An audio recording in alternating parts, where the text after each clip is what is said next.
Hey YouTube, what's up? Welcome to another video. Alright, in this video we're going to be, revitalizing some soil that we, had our peppers in. I grew peppers in a lot of containers this year, and we had a massive amount of peppers. So I needed a container, so I decided I'm going to revitalize that soil that my peppers grew in to actually plant my tomatoes in the same soil. All right, and I want to bring you guys along just to show you how I revitalize my soil to continue using it for the fall season. All right, these these containers had peppers for the summer, and I'm going to show you what I did with the peppers as well. All right, let's go look at it.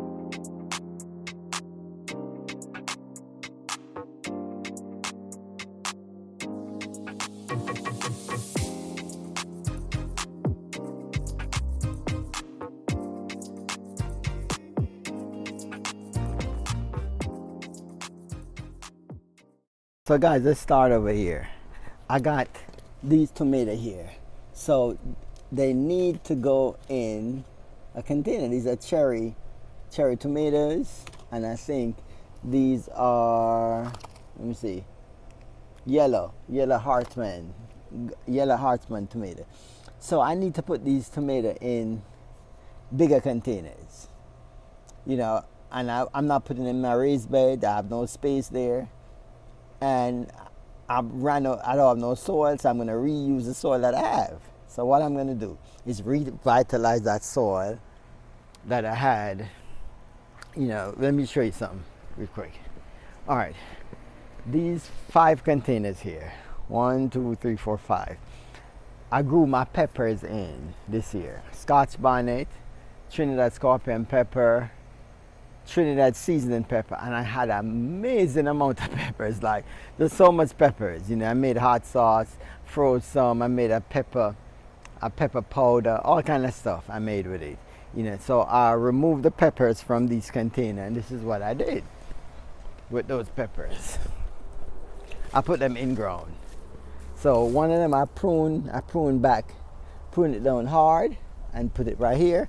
Another one I didn't prune this one, but I just put it right in the ground. This is over a week now, so it's still looking good.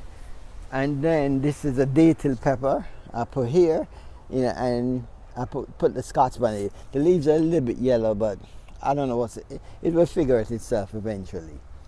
So I took those peppers from the container and I put them directly, in ground. This is a permanent spot. Okay. Also, there's one more here too. Yep, I prune another, put it right here, but I need the containers, guys, to put my tomatoes in. So I need to revitalize the soil, and let me just show you what I do to revitalize my soil to plant more stuff. Let's go over here. All right, guys. This is gonna be a little bit gross, but I want you to see it. But look here, guys. This is rabbit pea and rabbit dew. Yeah. So I use this in my soil, the old soils, mix it around, leave it there for like 2-3 weeks, come back and I just plant stuff in. So that's what we're gonna do. All right, so let's do that right now.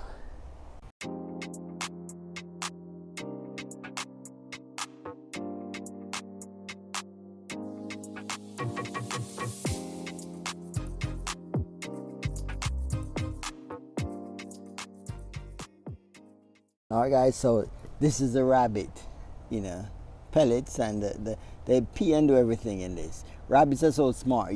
I put this container on the cage and that's all where they go to do it. This is kind of very intelligent, creatures. So I'm going to use this in these containers. The smell of this is not too pleasant, but it's a cycle of everything that grows. In nature, there is animals are always leaving their feces different areas of the forest is, different areas of fruit tree orchard and all that stuff where we get our stuff from in the store. you know, so it's just a natural flow, everything, you know, the cycle. Animals eat, let themselves out, release themselves, go back in the soil, replenish the soil, trees get the nutrients, other microbes eat it, break it down, bring it back in just that full circle. And that's what we was striving for here in the food forest, have a full circle. You know, we're whatever, you know, we're using everything in that circle all the time. Yep, so let's add some of this to each of these containers. As a guys, this stuff is not for the faint of heart. The smell can be, you know, really strong, but the smell don't last a long time. You know, like once I pour it, you smell it for maybe a good 25-30 minutes, and then the smell just eventually just, you know, disappears. All right, so let's see. So all I do is just pour a little here, a little here, a little here, and a little here. That's it. And then I get my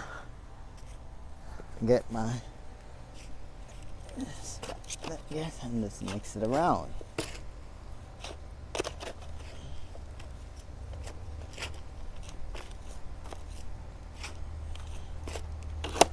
Good. Yep, I remember rabbit manure can be used right away because it's not hot. But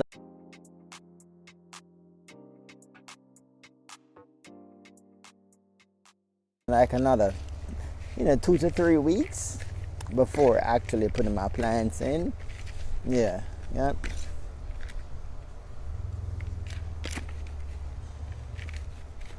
There you see worms and stuff.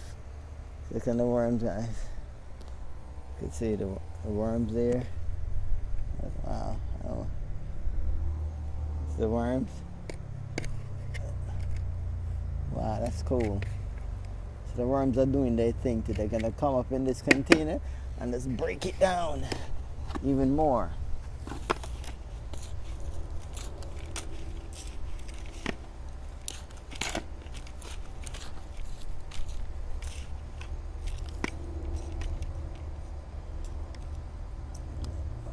All right, let's do this. Let's go over here to this one now.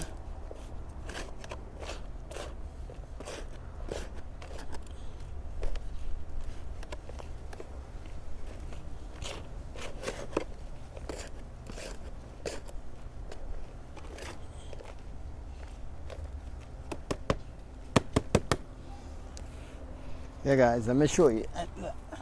Also, see, I have some more here. So what I do is just go around and look for a fruit tree that looks like it needs it. So let's put it here, the papaya. Let's pour it right here. And you know, let me turn the camera around. Let's say something to you guys real quick. Yeah, guys, and you know, one of the things I saw over the years, I was using mainly the chop and drop in my food forest. You know, meaning I was just chopping down the shrubs, cutting down trees, you know, and just chop and drop, let it break down. But since I got the ducks, the rabbits, and the chickens, you know, I've been using the chicken manure, you know, the rabbit pellets and the rabbit's urine, the duck water on the fruit trees. Everything have changed big time. I thought I was getting great results from chop and drop only.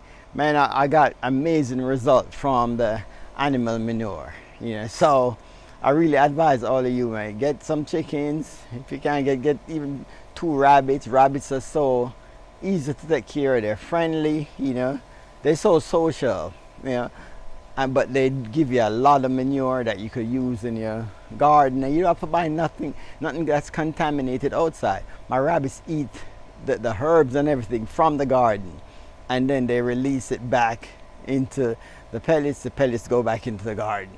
That's just a beautiful cycle of that, you know. And I really advise, you know, just add some animal manure you know, but good stuff that's coming from your garden, you know, not from the big box store, you know. Definitely not, because you don't know what contaminants are in those stuff, you know, what kind of food those animals was eating, but you know it definitely what your animals are eating, what you gave them, and it you know, everything from the food forest go back in the food forest. Okay guys, so that's it. So I say I'm gonna give it 2 to 3 weeks, maybe 2 weeks, and then I'm gonna add the tomatoes in each of these containers. I'm gonna bring you along, let you see that as well. You know, I like this, you know, just show you guys the progression over the, you know, the weeks and the years and the months, and you know, you just see everything, how the food forests have changed. And if you're new here, guys, all of this we're looking at was a lawn, typical suburban lawn, you know, which all of these other houses have, and we transform all of this stuff from a lawn into this. Yep, with minimal work. I'm telling you guys, you know, minimal work. A lot of people believe the food forest like this is a lot of maintenance. It is not a lot of maintenance.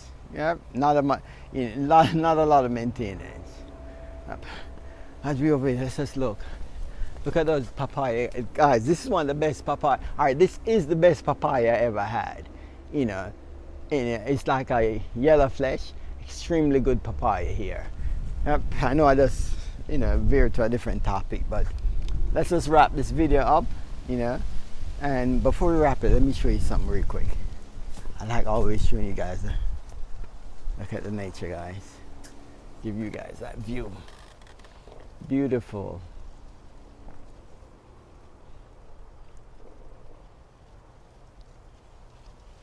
Even just sitting, you know, you come back here, you could bring a chair to the back of the food forest and sit and just relax, and you just enjoy nature, enjoy seeing the birds. You see there's an eagle or something nearby here, and a lot of hawks, you know, all different type of birds you see in Florida.